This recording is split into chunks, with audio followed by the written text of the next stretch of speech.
Bonsoir, ravie de vous retrouver pour ce live quotidien, un live de prise de conscience, de caisse de résonance. Pour ceux qui ne me connaissent pas, je suis Julie Girard, coach d'affaires au service de la qualité de vie du dirigeant et de ses équipes. Et aujourd'hui, j'ai envie de vous parler dans la stratégie entrepreneuriale et la stratégie d'entreprise, l'importance d'être spécifique. Pas évident, surtout quand on est en démarrage entrepreneurial, où en fait, bien souvent, qui dit démarrage, dit je teste, je cherche mon marché cible, ma niche, les personnes avec qui je vais pouvoir, auprès de qui je vais pouvoir contribuer et être le plus pertinent, avec qui je vais avancer spécifiquement. Et bien souvent, ce que je peux observer, c'est la peur de se dire, ok, je me pose, quitte à être en mode test et mesure, parce que finalement, le business, c'est que du test et mesure en permanence. Il n'y a jamais de vérité, et il y a une évolution qui est permanente dans les besoins du marché, dans les opportunités du marché. Et l'idée dans cette posture entrepreneuriale, c'est d'être en permanence dans cette agilité entre je teste auprès de qui je peux impacter le plus facilement et de manière le plus contributif, et je ne m'enferme pas non plus dans un marché ou un type d'accompagnement ou de prestation de service, parce que parfois c'est pas là où je suis le meilleur.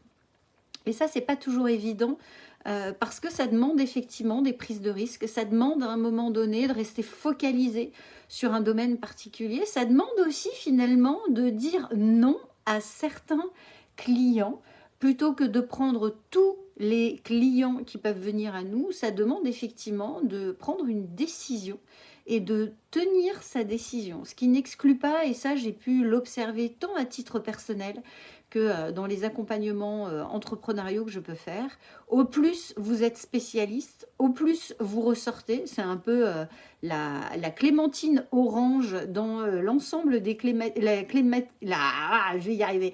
La clémentine bleue dans l'ensemble des clémentines oranges. Bah, tout de suite, on va vous voir et vous allez être identifié. Donc en termes de stratégie commerciale et marketing, c'est beaucoup plus efficace dans la mesure où vous allez cibler vos messages, vos communautés, les réseaux, les endroits où se trouvent justement les personnes auprès de qui vous allez pouvoir contribuer.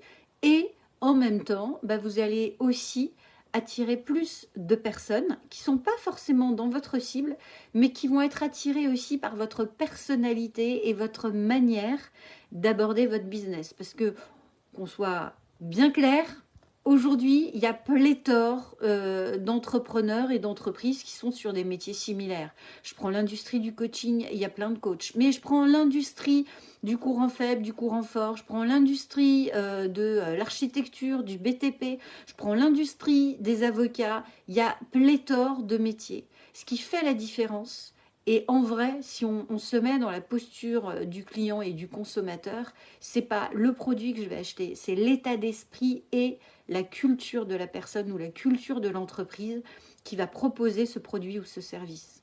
Aujourd'hui, si j'achète Apple pour sa fonctionnalité, mais aussi pour son état d'esprit.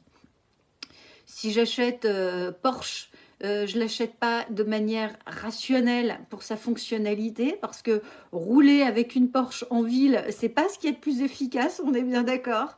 Néanmoins, je l'achète aussi pour son état d'esprit. Si j'achète des vêtements ou si j'achète certains types d'électroménagers ou certains types de produits, je les achète aussi parce qu'il y a tout un état d'esprit derrière. Sur des prestations de services, je vais acheter ces prestations de services parce qu'il y a une manière d'accompagner, il y a une culture spécifique et c'est là-dessus que je vais acheter. Et donc au plus vous assumez justement votre positionnement, votre culture d'entreprise, au plus finalement vous allez devenir magnétique et attirer à vous les personnes qui vont se retrouver dans votre état d'esprit. Dites-moi comment ça résonne pour vous, ça. Je serais vraiment curieuse d'avoir votre feedback. Encore une fois, un grand merci pour votre présence. C'est vraiment, comment dirais-je, tellement gratifiant pour moi de venir partager sur ce fil, même quand je vois qu'il n'y a pas toujours de l'interaction en direct. Je vous remercie pour les messages que j'ai en personnel et puis ces messages, ces commentaires que vous partagez dans ce fil. C'est vraiment ma parenthèse de bonheur quotidienne. Voilà, je suis vraiment très contente de partager ce moment avec vous. Je vous souhaite une merveilleuse soirée et je vous dis à demain. Bye bye.